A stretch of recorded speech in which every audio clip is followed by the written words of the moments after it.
मनापासून असं वाटतंय खरंच। मलाही वाटतंय ग, पण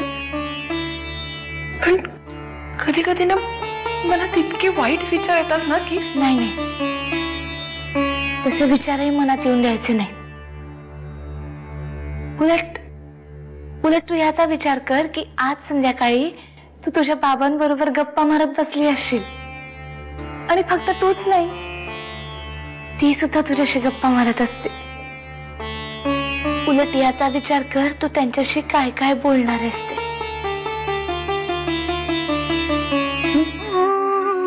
माझ्या नरसिंहाला बरा कर देवी, हवं तर माझा जीव घे, पण त्याला बरा कर देवी, बरा कर।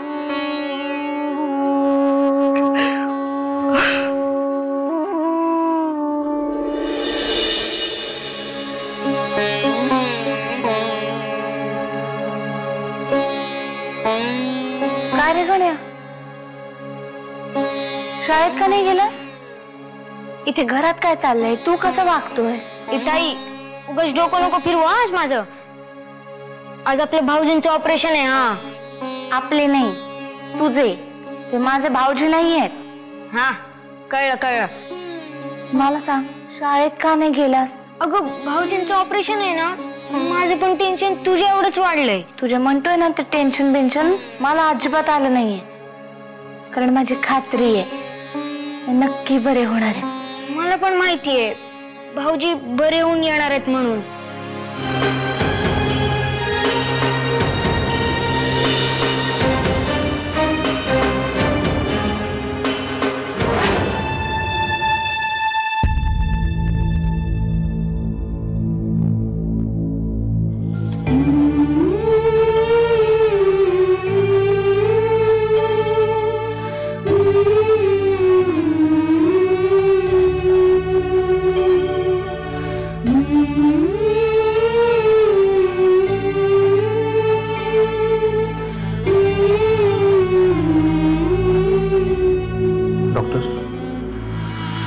ऑपरेशन थिएटर पर्यंत तिला बरोबर येऊ दे।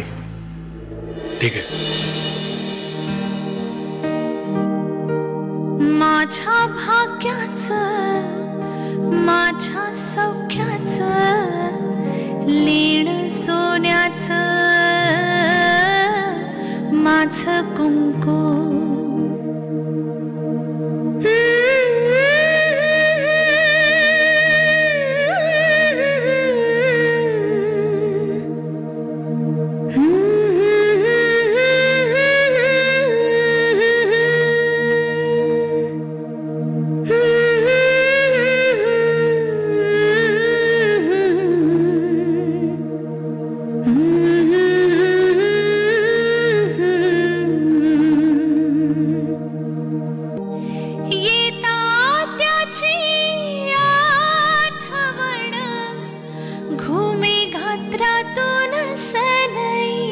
आता पेशंट पुढच्या 1-2 तासात शुद्धीवर यायला हवा, मगच आपण पुढची सिच्युएशन मॉनिटर करून ठरवूयात की ते 100% रिकवर झालेत की नाही।